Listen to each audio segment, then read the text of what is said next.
pourquoi la délégation française s'est abstenue pour le vote de M. Juncker hier midi?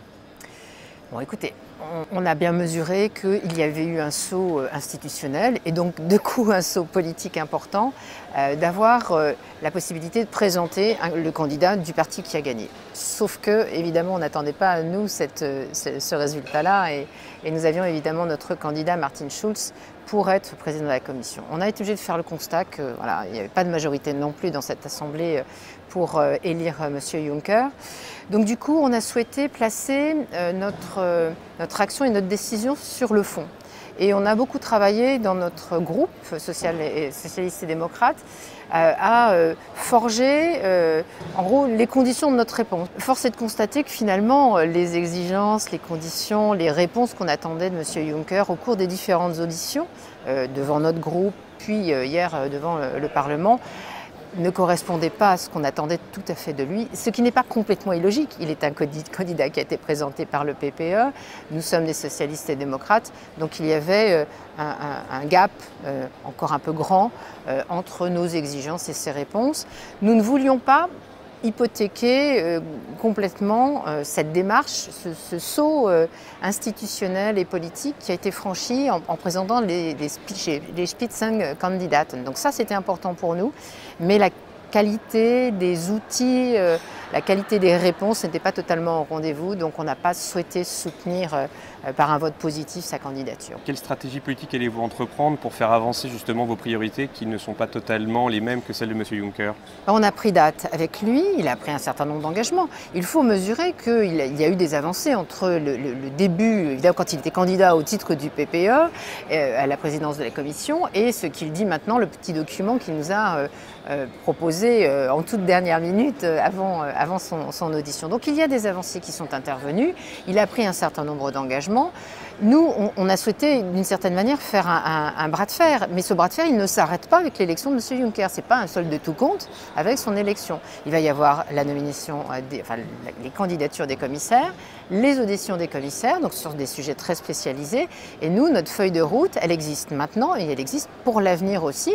Et on exercera, on fera vivre ce saut institutionnel de la capacité des parlementaires à contrôler l'action de la Commission dans le moyen et dans le long terme. Ça, c'est une évidence à laquelle M. Juncker et ses collègues doivent s'attendre. Sur le plan personnel, vous avez été élu vice-président du Parlement européen. Oui. Quelles sont les missions qui accompagnent cette fonction?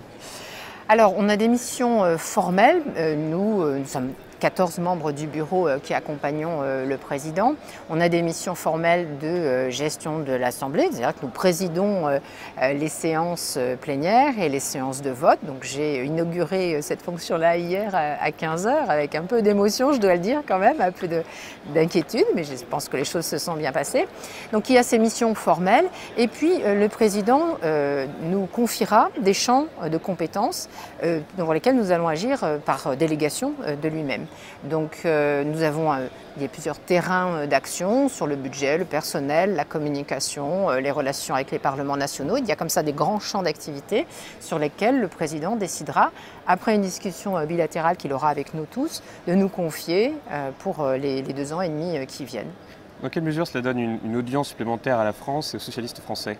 Je crois que c'est un mouvement continu qu'il faut alimenter. Ce n'est pas seulement en ayant des points comme ça ponctuels ou des fonctions ponctuelles, importantes certes, représentatives de l'influence, mais que ceci se construit dans la durée. Et je crois que c'est à ça que les élus français sont confrontés, étant entendu que parmi les 74 membres, 50 d'entre eux sont réellement des gens qui ont envie de faire progresser l'Europe, de faire progresser le Parlement européen, les 23, 24 autres ayant plutôt déclaré qu'ils voulaient détruire tout cela. Donc nous serons, j'espère, ces 50-là, suffisamment solidaires, pas toujours d'accord sur tout, mais suffisamment solidaires pour faire progresser l'influence française.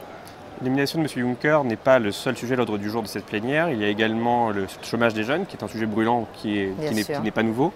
Le Parti socialiste, et notamment les socialistes français, insistent pour accroître l'enveloppe destinée à l'initiative pour l'emploi des jeunes. Est-ce que vous pouvez nous en dire plus? Nous avons apprécié et nous sommes battus pour que la précédente ligne budgétaire de 6 milliards d'euros existe pour soutenir et être un levier pour les États membres concernant le chômage des jeunes. Contrairement à ce qui est dit, puisque, et même M. Juncker le disait lors de l'audition devant notre groupe, les crédits sont utilisés. Ils le sont en France, et de façon, je crois, assez efficace et assez rapide. Ils le sont en Italie aussi, et d'autres pays, d'autres États membres vont utiliser ces fonds. Nous voulons augmenter cela parce que nous avons la conviction qu'il s'agit d'un levier et d'un point d'appui très fort pour les politiques nationales, et qu'on ne peut pas attendre.